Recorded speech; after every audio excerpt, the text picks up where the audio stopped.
ओम नमः शिवाय। जय श्री राम। साथियों आज हम बात करते हैं 52 बार छिंदाड़ औरत किसको कहते हैं।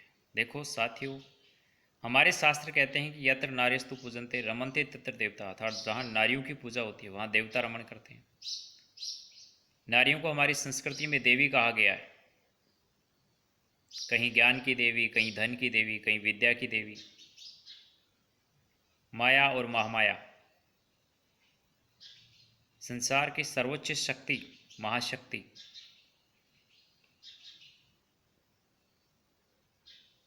ब्रह्मा, विष्णु और महेश त्रिदेव की भी मातृशक्ति।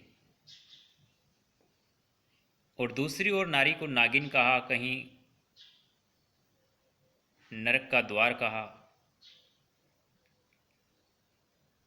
कहीं पुरुष को भटकाने वाली कहा, कहीं पुरुष को लटकाने वाली कहा, कहीं छिंदाड़ कहा, कहीं इसको 52 बार कहा। तो इसके पीछे क्या रीज़न है? तो साथियों, जो नारी पतिव्रता है, धर्म का आचरण करती है,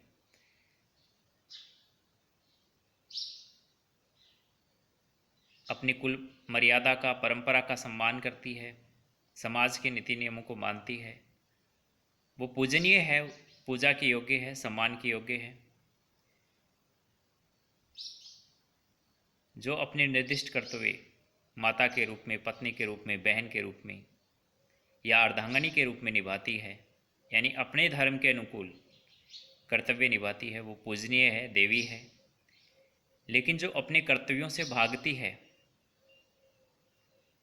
मनमाना आचरण करती है, धर्म के विरुद्ध आचरण करती है, संस्कृति के विरुद्ध आचरण करती है, वो निंदनीय है। वो कभी सम्मान की पात्र नहीं हो सकती। अर्थात सीता तो पूजनीय है, लेकिन सुरपंखा कभी पूजनीय नहीं हो सकती। तो साथियों, आज हम समझते हैं 52 बार औरत। 52 बार यानी कि उसके अंदर पुरुषों और स्त्रियों के दोनों के गुण होते हैं। जैसे वो पुरुषों की तरह गाली देती है, पुरुषों के साथ उसको संबंध होता है, जैसे पुरुषों के साथ, पराये पुरुषों के साथ बैठ कर के हंसी ठिठोली करना, गप्पे लड़ाना उसको पसंद होता है। पुरुषों के साथ बैठ कर के दारू पीती है, गुटखा उटखा सब खाती है, पुरुषों की तरह सारे शौक करती है वो।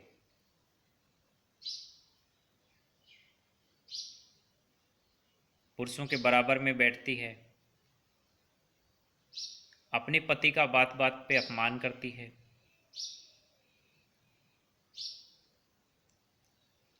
पराये मर्दों से हंस के बात करती है, अपने पति से हमेशा रुष्ट स्वभाव में बात करती है, हर बात पे उसकी बेइज्जती करती है, उसको छोटा फील करवाती है।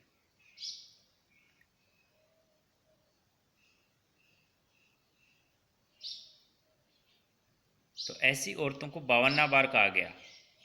52 बार यानी कि 20 पुरुष के और 32 स्त्री के, दोनों के गुण उसके अंदर हैं। जो हमेशा धर्म और संस्कृति के विरुद्ध आचरण करती है, शादी के बाद भी उसको मांग भरने में शर्म आती है, मंगलसूत्र पहनने में दिक्कत आती है, चूड़ा पहनने में शर्म आती है, मांग भरती है तो कभी इधर से कभी उधर से उसको ढक लेती है, मंगलसूत्र पहनना पसंद नहीं करती है, कभी हाथ में एक चूड़ी डालती है, कभी क्या डालती है, चूड़ा उसको पहनना पसंद नहीं है।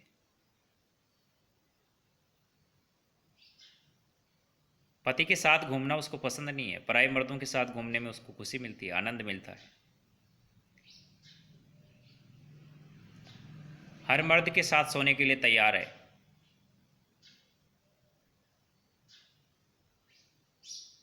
उसका ना रहन सहन मर्यादित होता है, ना खान पान मर्यादित होता है।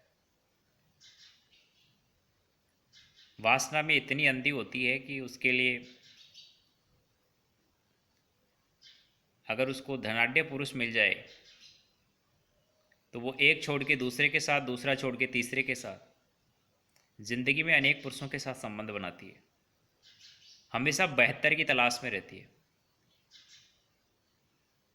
इसलिए उसको 52 बार कहा गया है। अर्थात पतिव्रता पद से गिर जाती है और बार बार गिरती है।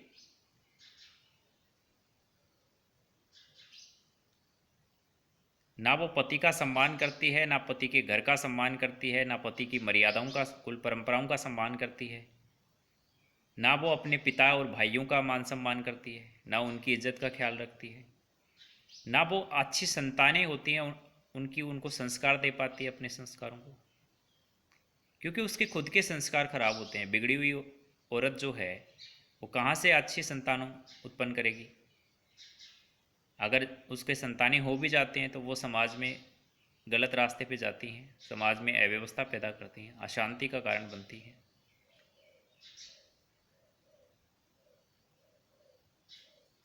तो आपके आसपास भी कोई बावन्नाबार औरत है, कोई छिंदाड़ औरत है, तो उससे यथासंभव दूरी बना के रखें।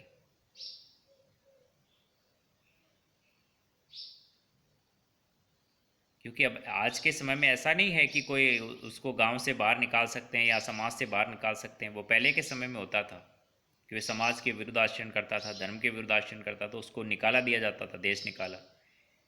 अभी ऐसा पॉसिबल नहीं है, इसलिए आपको ही उससे बचाव करना होगा। अब आपकी रिश्तेदारी में कोई आ गया, कोई वेश्या के साथ ही शादी करके आ गया, तो आप क्या कर सकते हैं उसका। अब कभी उसके घर जाएं तो उससे बच के रहना, बस यही है, इतना ही कर सकते हैं। आप अपना बचाव ही तो कर सकते हैं।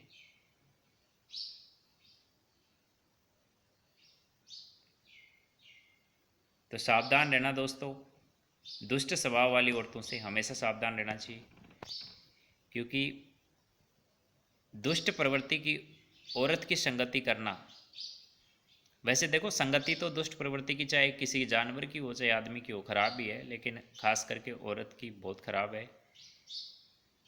क्योंकि इससे आपके साथ साथ आपकी कुल परंपरा को, परिवार खानदान को, सबको नुकसान उठाना पड़ता है और भारी तबाही का सामना करना पड़ता है। आपकी कुल परंपरा जो है वो नष्ट हो जाती है। इसलिए आपकी कुल परंपरा हमेशा बची रहे, आपका कुल का मान सम्मान बना रहे, आपका कुल हमेशा आगे बढ़ता रहे, आपका परिवार सुखी रहे, खुशी रहे, इसके लिए आपको बावन्नाबार और छिंदाल औरतों से हमेशा दूरी बना के रखनी है। धन्यवाद। जय हिंद, जय भारत।